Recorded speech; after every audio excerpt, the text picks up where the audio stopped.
All right. Hello, Team Happy and Fit. My name is Lauren Lundberg. It is Tuesday, August 13th. It's hard to believe we're already almost halfway through the month of August. This year is flying by. This month is flying by. I just want to start by mentioning a couple of announcements. Um, the first one is that we have a diamond, basically push or diamond daily push group happening in the 2019 collab page. So if you're not in that, make sure you get in there. There's there's a short video to watch that Julianne recorded the other day, kind of explaining what's to be expected. It is a super simple push because a lot of times we overcomplicate what it takes to grow this business, what it takes to become diamond. And basically, it's a 2-week push, and you may not hit diamond at the end of the 2 weeks, but it's going to help you do the behaviors that will help you get to diamond and beyond. So there are prep posts happening right now, but the actual group starts next Monday, so make sure you get into that. Also, Trina just announced where our diamond retreat is going to be. It's going to be in Philadelphia in the month of November. I don't have dates written down right now, but it is in November. If someone knows what it is, could you put it in the chat? That would be awesome. But it's in Philadelphia. It's going to be the same weekend that Trina's presenting at the Super Saturday. So, and she is purchasing tickets for whoever goes for that. You have to be a diamond level coach to do that. So if your goal is diamond and you want to do the push group, this is a great incentive to try to push and get there, because the diamond retreats are such a game changer. And it doesn't matter how long you've been doing this, you will have a different takeaway, something that will help move your business forward. Yes, or you could do it virtually. So that's a great incentive, a great thing to push for coming up in a few months. So if you have questions about that, make sure you reach out to anyone. Basically, you can reach out to me, you can reach out in the chat or your upline.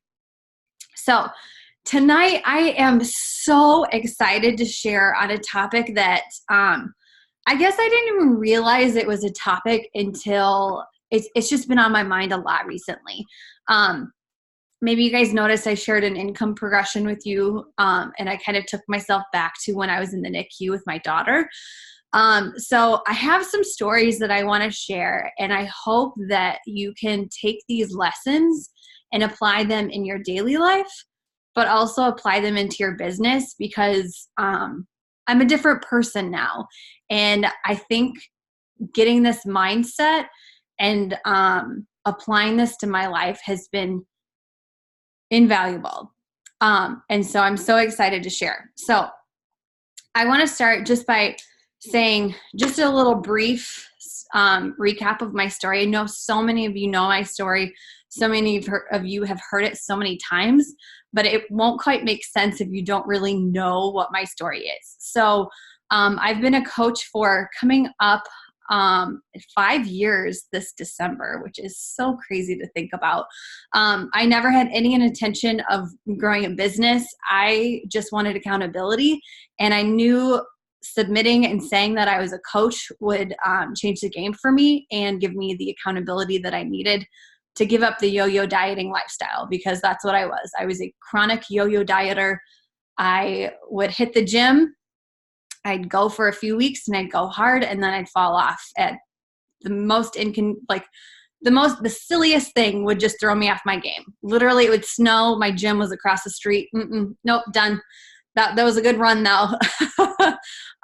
So that's where I started with my coaching journey. But fast forward, I've always been very open about sharing my story and my journey along the way. So I finally got a handle on my health and fitness. And then it was like, as soon as I felt like I had a good handle on it, then my husband and I found out that we were struggling with infertility.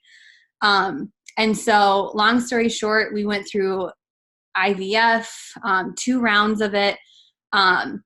and it's so funny because when I say it out loud, it sounds like such a like simple thing. Like we struggled with infertility, but like what you don't understand is it was years, several years of waiting, several years, month after month after month of disappointment, of watching other people get pregnant and saying how blessed they were, and us just waiting for that moment.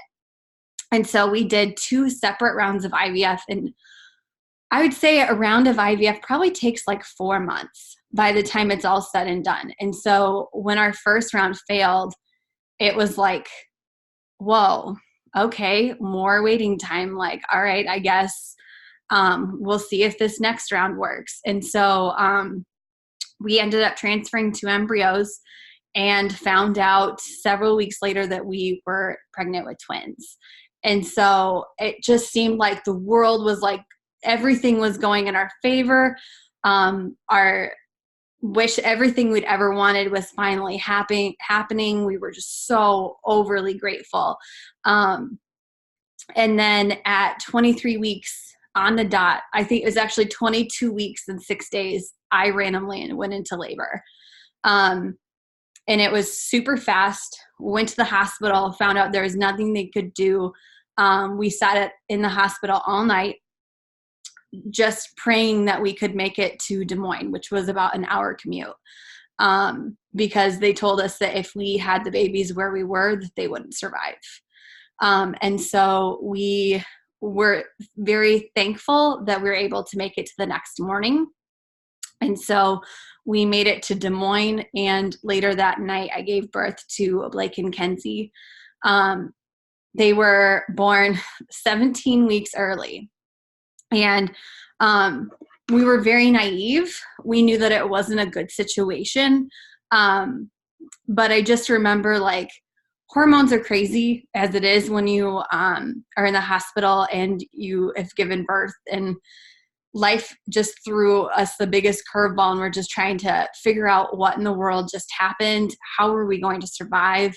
How are we going to get through this? And how are we going to continue to live life being an hour away from home and knowing we're in for a really, really long journey?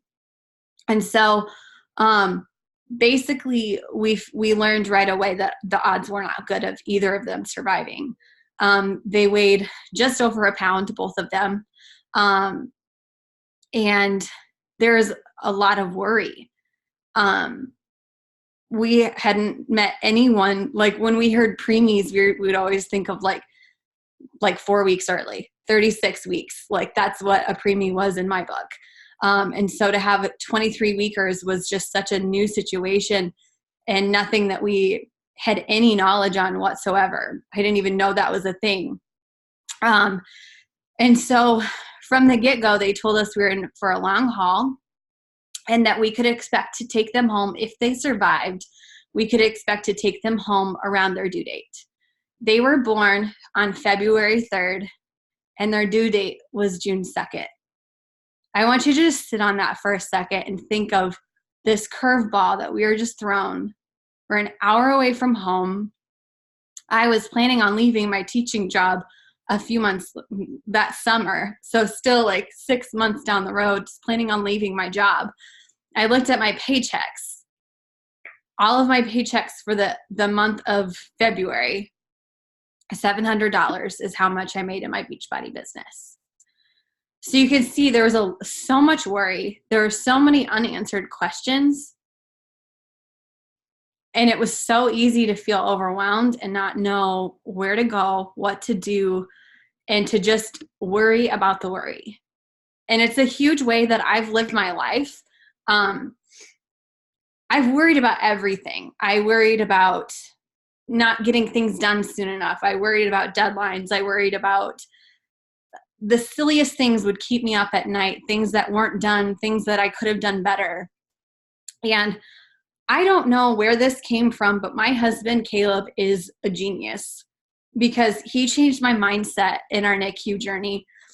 And he reminded me every single day, one day at a time, because looking at June 2nd was way too far out.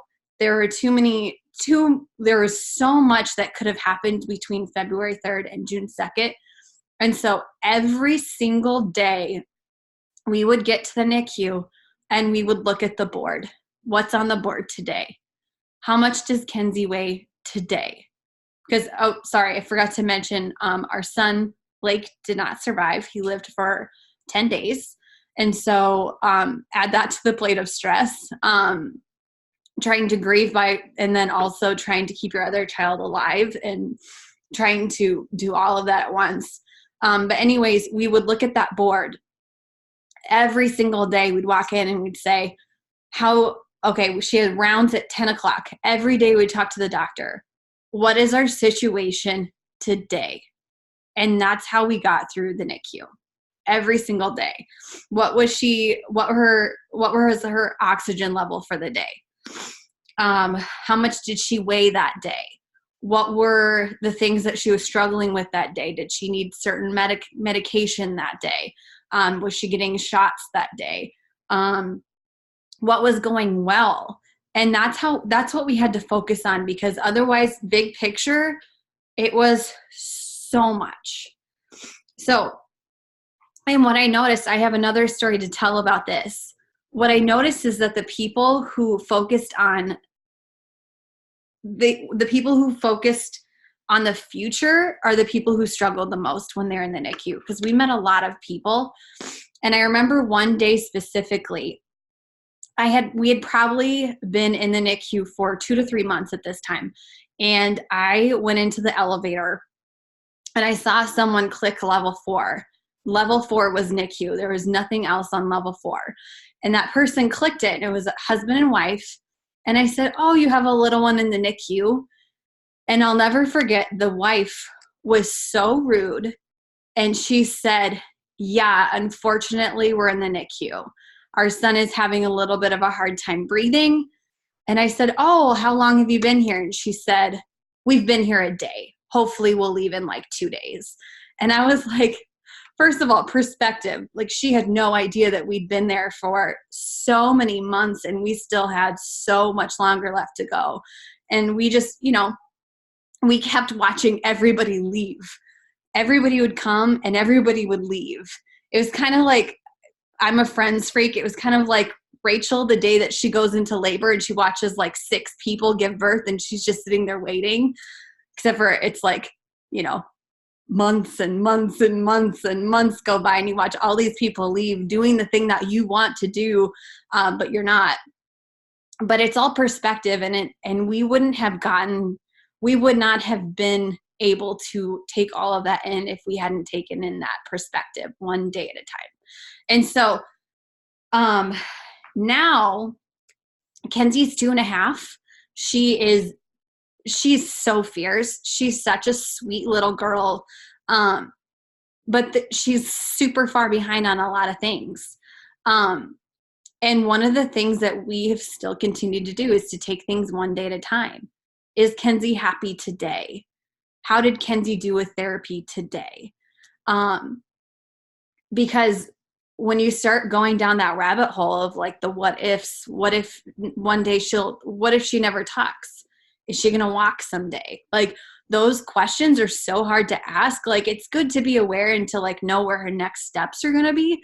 But asking those questions that are really hard, like it doesn't really serve any purpose, whether I can answer that now or not. But I would rather embrace the day and find joy in the day, and to see how I could make her happy today rather than worrying about years from now.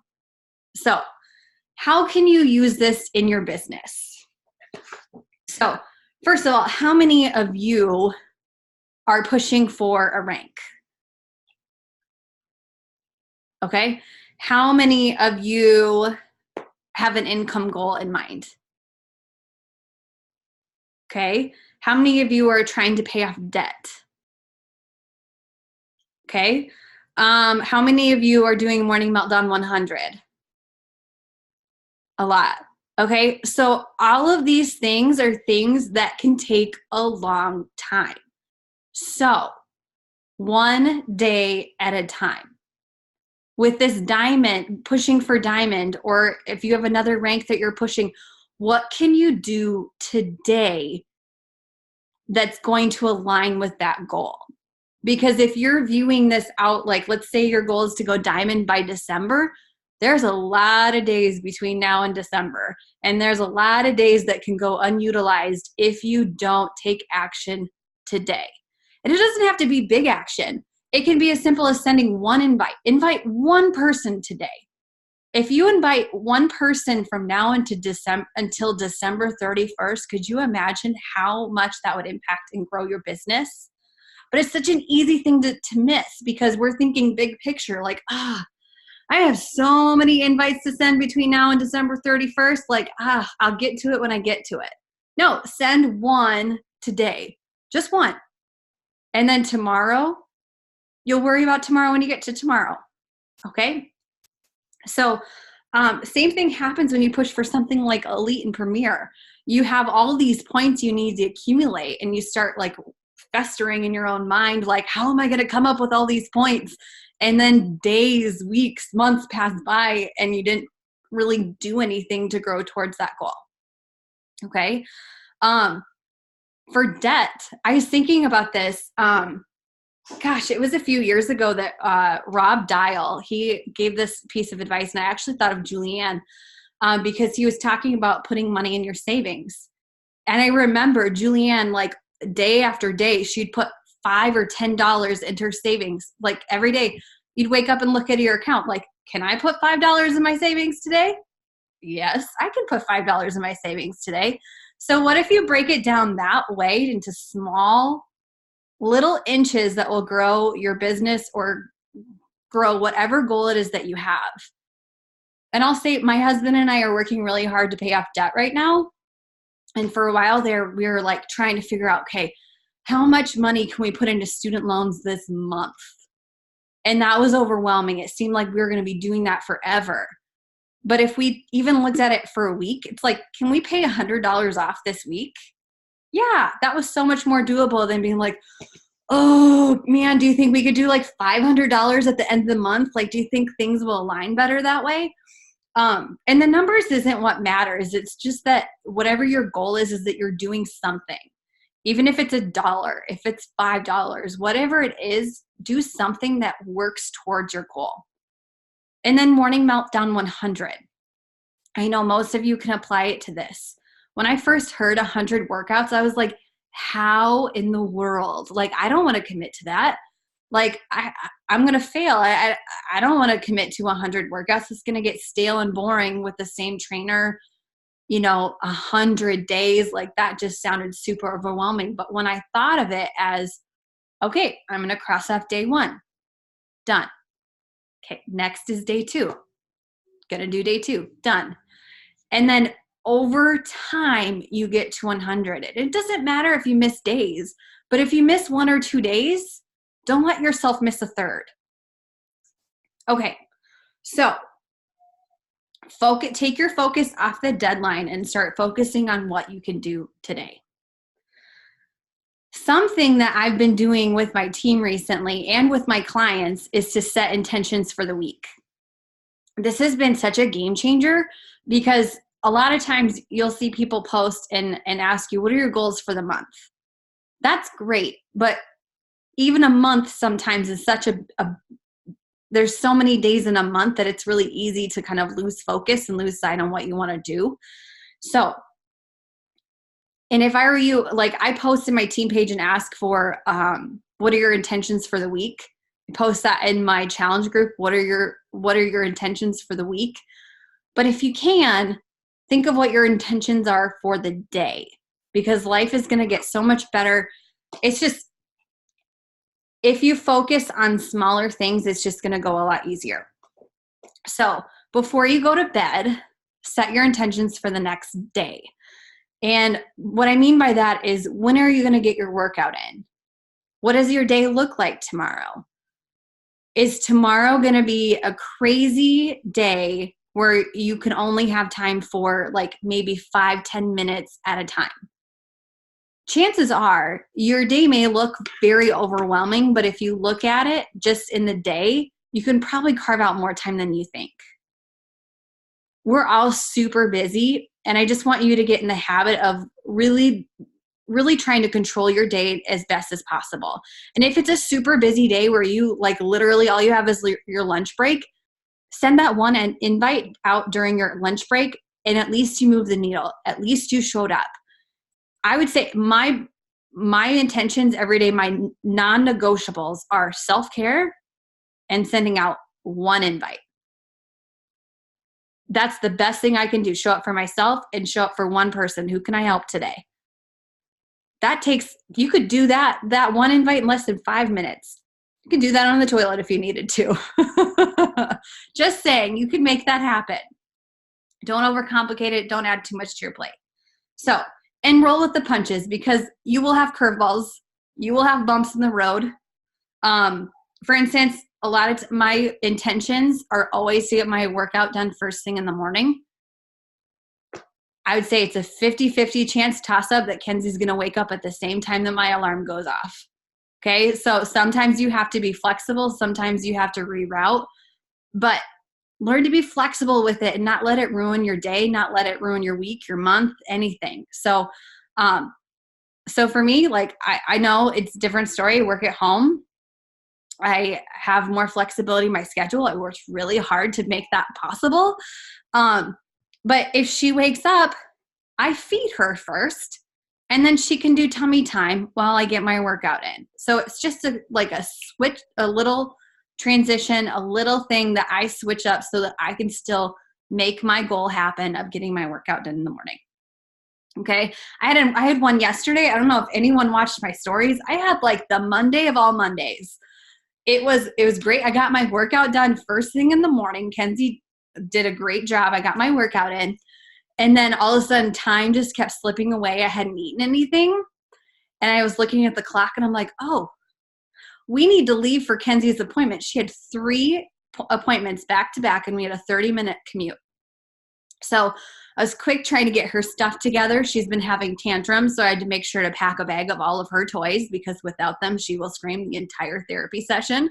So not really something I wanted to do with 2.5 hours of screaming Kenzie. So quick getting that ready, trying to get myself a lunch on the go, and quick ran to the bathroom. Went to leave the bathroom and the toilet overflows everywhere.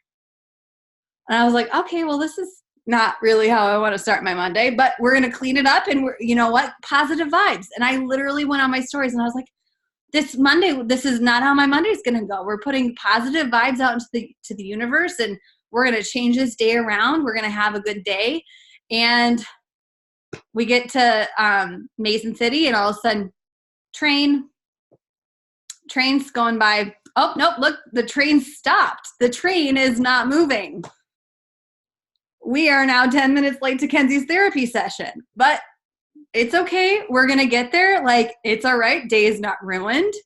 You can't control everything, but you can control your attitude, and you can control what you get done during your time. So just to throw that, it was just really funny that my presentation was on this tonight, and that literally happened yesterday. And I was like, okay, cool. It wasn't the most enjoyable thing on the planet, but you know what? We got through it. Control the controllable. Exactly. Okay. So, setbacks will happen, but all you can do is take everything one day at a time. That's basically all I have, but I just have to say, like, this mindset, I know it's like repetitive. You keep hearing me say it, but this changed the game for me. I have always been such a worrier to the point that I lose so much sleep at night. And when I write my intentions out in my planner before I go to bed, and I just focus on what I can do during the pockets of time that I have and what I'm grateful for, I've been sleeping so much better, and I feel so much better about what I'm doing with my time and what I'm doing with growing my business. So that was like a whole lot of 27 minutes of rambling. So does anybody have any questions? Lauren, that was so good, and I got goosebumps. If you guys don't know, Lauren was, I say this all the time, but she was our first PS coach. Like, you weren't even a PS coach. It was like the first working coach anywhere in the organization. because we had so many people who just wanted the discount because I didn't know how to word making this team the best offer that we have. She has hiccups. You can hear her. Anyway, I just didn't know how to word it, and just to see you, and you've been doing this for 5 years. I don't know if you saw me, but I kept going, yep, preach it, let's go, Lauren, this is so good. Like I just kept like saying this the entire time you were talking, because one day at a time is exactly how it's done. And I know that we're doing this Diamond Daily, and I saw some people where it's like, man, I feel like I'm starting from the ground up. Like I'm starting from nothing is what I saw. Beth and Anya were talking about that, and I was like, that's exactly how we all start. Like that, we have to all start somewhere. And if you guys caught, Lauren has more choices and freedom because she worked really hard for that. Did you hear her say that? And I just think about that. Our friend asked us today, we went and visited, we have friends that are about to have a baby. We went and visited them today and brought them some lunch. One of them was like, hey, when does your paternity leave end and maternity leave? And we just like looked at him and we were like, well, I mean, we've taken like a couple weeks, but we're ready to kind of get back into it. And it just kind of hit us where we're like, we decided how much time we wanted to take off. And I mean, the coolest part is I told little Faye here, I said, hey, mom's going to go to work and I'm just going to be in the other room. So if you're hungry, like, let me know. And I just think, by the way, we're real parents today, you guys, because our parents left, like, no one's here anymore. Like, it was 3 weeks of having a lot of help, and we're like, okay, like, we're really in this. But it's just been hitting me really hard of, I don't know if we necessarily, and Lauren would tell you the same thing with teaching, that was something that we all wanted to do. And I remember Lauren struggling her first year, not because she was a bad teacher, but because she had a lot of people on her ass and that were making her feel less than, that were not appreciating her, they were just really stealing her value as a human being. And as you remember that, Lauren, and how tough that was that first year, right when you started coaching. And I just think about how this opportunity gave us the choice to do this. And how do you get that choice? Exactly what Lauren is saying, day by day, one choice at a time, one invite at a time. And that's the thing that people aren't willing to do. They let 2 days go by, 3 days go by, 2 weeks go by, 3 months go by, and then they're frustrated that their business isn't moving forward or they're not near where they want to be. And I just think that is so brilliant, Lauren. Like, that is 5 years of knowledge in such a simple term, one day at a time. You can control today. You can control what you do today. And so what I did is I made a list of follow-ups of people that I just need to message. I can control that today. And that's only going to help me in my future. So I'm just so freaking proud of you, Lauren. Like, way to deliver. I was just like, yeah, let's go. Like, that's exactly how it's done and how you're continuing to go. And if you, like, y'all, success gets repeated when you hear what's working, and that's what's working, one day at a time. Loved it, Lauren. So proud of you. I'm sure other people have questions. I just had a comment. I appreciate that. By the way, if you guys didn't see my income progression, I know I mentioned it earlier. I made $700 that month of February. And that summer, I mean, I have to just say this, every day that I was in the NICU, I was pumping, and I had to do that every 3 hours for 15 to 20 minutes. And so when I closed that curtain, that's when I was inviting. And I was doing more than one invite a day because I had goals. I had to be home. I had a big why. I needed to be home for Kenzie, and I needed to make it happen. And so when you have a big why like that, it's almost like it's a bittersweet thing because there's no question. Like, that curtain closed, and like if I had my mom there or somebody else, I was like, I'm sorry, I have to work during these next 15 to 20 minutes. So, but that summer, I was able to call my boss and resign.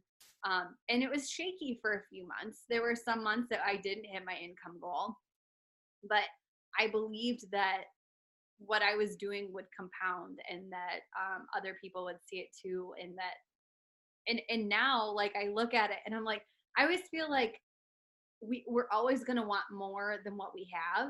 And it's really easy with this business to always strive for more, and to, like, once you hit a goal, like it's almost like brush it under the rug. You're like, okay, now I want this. Like, I'm not happy until I get here. And I look back, I look at my paychecks that I have now and my team that we've grown, and I'm like, 2 years ago, I would be like on the floor bawling just because I would be so proud. But it's like sometimes you just have to take a step back and just take it all in because you've worked hard for it. And I'm guessing that you're being hard on yourself right now for a goal that you haven't accomplished. But look back at what your goals were a year ago, 2 years ago. I'm betting that you've done something that you are not celebrating it enough. That's kind of something else I want to bring up too, is like, for you, Lauren didn't really mention this, but she didn't really have a choice. Like, she did, because if it wasn't Lauren and this was someone else, they wouldn't have the choice. Lauren didn't have a choice, but she did, in the way that she had built her business for 2 years. So she had built up her business enough for her to be like, this is exactly what I'm going to lean into, because I know this is the answer.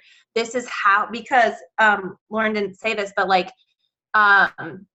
micro preemies, they cannot go to daycare. Like they cannot go even outside really.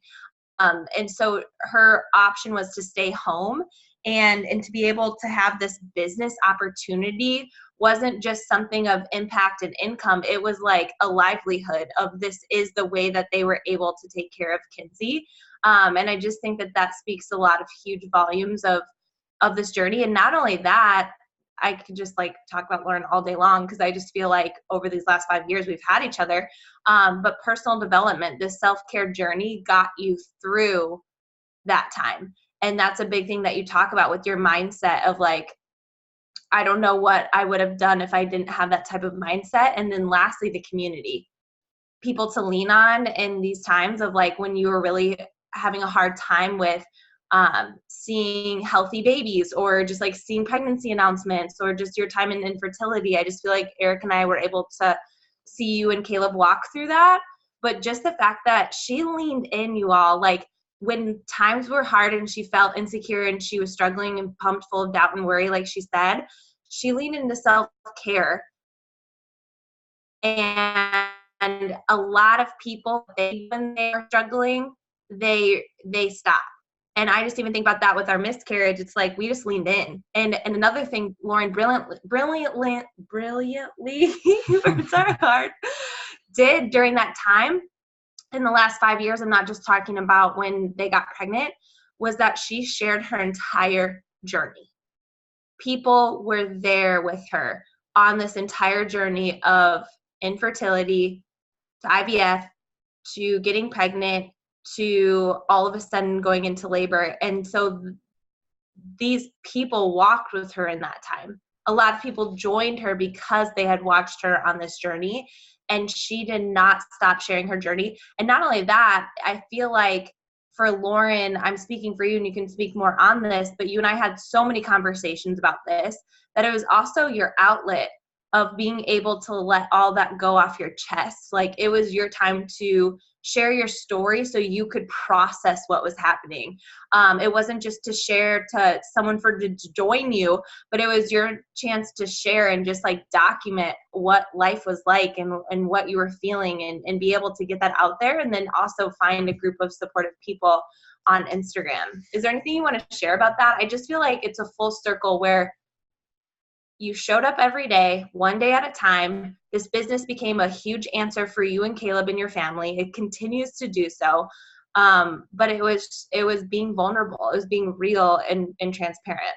Right. And I just have to say, like, I remember I was probably like one of the first coaches to be like super vulnerable that I remember. Like, you have to remember 5 years ago, things on social media are so much different than they were then. But I remember I just felt pulled to share about infertility. And I remember being scared of like putting that out there for my family. And I didn't want them to be bombarded and to be asked questions by other people. And I just remember feeling really uneasy about that. But I just felt it in my heart. I had to share. I'm a 2 on Enneagram. And so I am like a helper. I like use myself to help others more than I help myself. But I remember I listened to a call. It was from Lindsay Matway, and she said, coaches do what others are not willing to do. And I've always used that saying anytime that I get scared or nervous, like I will do what others are not willing to do, because now I'm an influencer. I never aspired to be an influencer, but I am an influencer now because I did things that other people weren't willing to do. I shared the really hard things that most people think, but would never post that on social media. And so I started there, but it really, like, it was a way for me to, it was so therapeutic for me to be able to share. And man, I'm like, Instagram, my Instagram, like I love it so much. And a lot of times you may notice I'm really like questioning whether I want to say this or not, but my situation is so different. But there's some things I will only share on Instagram because I'm trying to connect to the people who had micro preemies. I don't have anyone on Facebook that's had a micro preemie. They don't know what that is.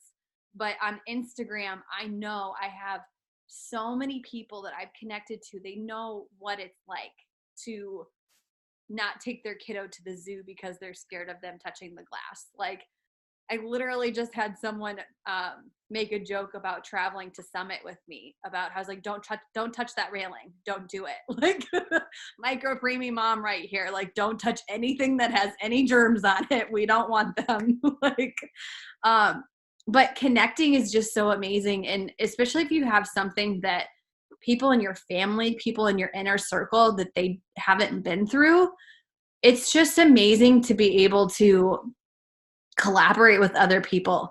And it goes back to community. You know, we all have this community for health and fitness, but you can use your platform to connect with other people with things that you're going through in life. And I think that that's so important. And I mean, you hear it all the time in trainings, like connect with the stage of life that you're going through right now. Those are the people that you want to talk to, but it's not just for them, it's for you too.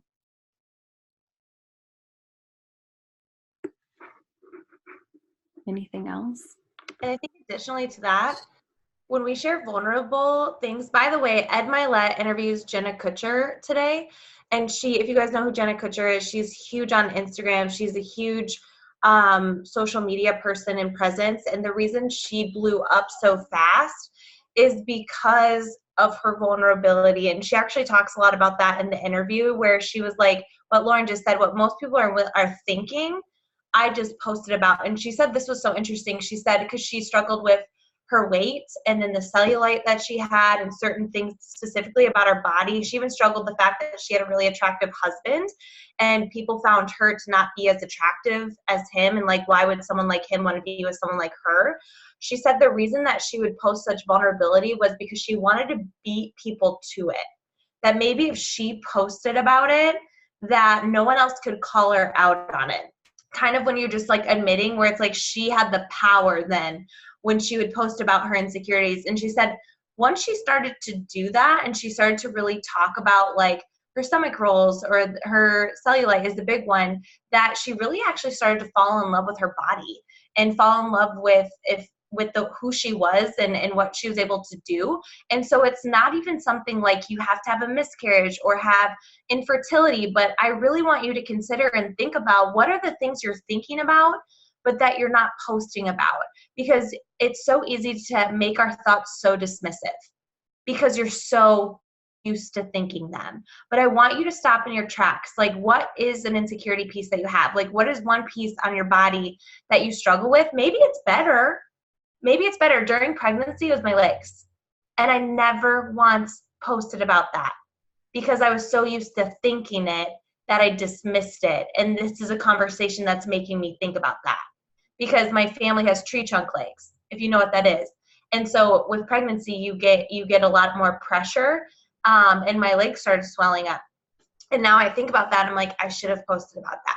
So what is something that you're thinking about? Do you feel guilty as a wife sometimes? Do you feel the mom guilt? Are you not loving pregnancy? Are you struggling with pregnancy? Do you get insecure and self-conscious or jealous when you see an announcement of some sort on Facebook? Are you uncertain about your next season in life? Are you single right now, and are you worried about the future? I'm just trying to, are you worried about like whatever? I just feel like that makes you so relatable. Whatever you think about, I would consider, how can you make a post and that's your connection? That's how you gain trust. That's how you build relationships with people. And the only reason I'm speaking of this, because that's exactly what Lauren has done. Instagram is all about transparency and vulnerability. When you go to Lauren's Instagram, the reason, I mean, I think she got 10,000 followers in 24 hours. It was crazy, or like 6,000 or something like that, because she was vulnerable. She was sharing things. She was sharing her story. And then that is how she grew the following that she grew. And Jenna Kutcher says today, if you have one follower, you have impact. It's not once you have 10,000, it's right now. And she said sharing that every day. I would go listen to that. Anyway, Lauren, that's, yeah, exactly what you said. That's so true. And I think it's important too, like we can, I definitely wouldn't be super vulnerable like daily, but it is really good to throw those in once in a while. You know, if you're really feeling pulled, or if you feel something on your heart that you're struggling with, it's so good to share it. And it's like, it's funny, every post that I have the most traction on, it's when I've like poured my heart out about something that I'm struggling with, because people relate to it. Does anybody have any? I'm sorry. It's just that this interview is so good, and I feel like Ed Milet just needs to interview you, because everything Jenna Kutcher said, you're saying, and it just shows too, like, anyone can do this, is that she said, I dare you to go look at the most traction of the post that you had. I guarantee you were in the picture. Mm-hmm. And I was like, oh, that's so good. That's so, so good. Is like, we need to be in our pictures. We need to be in our story. We need to not deflect and show everything else, but it's us. And because people actually care about you, is what she said. People actually care about you. I'm done now. I love it. Does anybody have any questions or any comments or anything? I just want to know, out of curiosity, raise your hand if you struggle with worrying too much about the future. Okay, awesome. Not awesome, but like, I'm glad that you can apply this. Do you find posting to your 5 rules? I would say pretty often. I know that a lot of people follow me because of Kenzie. And so my main thing is just like showing how I'm doing life with Kenzie and how we're making it through. So I'm throwing self-care in there. I'm talking about, you know, how we are making life work. And it's a lot of it's mindset, because, you know, we're raising a daughter with special needs, and it's a hard thing to do. But I mean, the other day I just did a post about, I said, am I a bad mom for wanting relief? And like, I got so many messages in my inbox from that, because it's a real thing. Like, you're not a bad mom for wanting a break. Your life is so different than it was months ago. But I just think like, really owning where you are in your journey. And it is like, if you're going to, I would definitely like focus on 5. If you can come up with 5, like, it is definitely way easier to post about. And it's funny, because I don't really have 5 roles like mapped out, but I feel like I'm very like aware of my focus, if that makes sense.